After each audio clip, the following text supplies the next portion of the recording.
Wengenza kwethu ngiyethemba ukuthi niyaphila kuzonke indawo la kuzofika khona le video. Bekumengameli wezwe uJacob Zuma ukhonje indlela kwi-ANC. Uqoshelwe ukuthi wavula iqembu lomkhonto wesizwe eyilungu le-ANC. Ubizele esigcawini sokuqondisa kwezigwegwe ngenxa lesisenzo sakhe.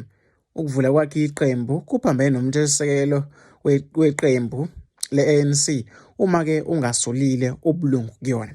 Uzokhumbula ukuthi uZuma-ke noma-ke umnumzane Jacob Zuma wakuveza ekuqaleni ukuthi useyiyona-ke i-ANC kodwa-ke uzovotela umkhonto wesizwe. Kusho ukuthi still ubesayimemba-ke ye-ANC. Namhlanje kuvela iy'ndaba zokuthi usexoshiwe-ke kwiqembu le-ANC.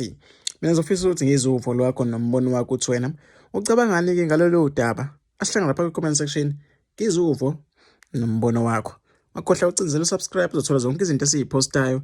Kuyona-ke le channel yethu ehamba phambili ephethe iy'ndaba ey'ningi ey'trendayo.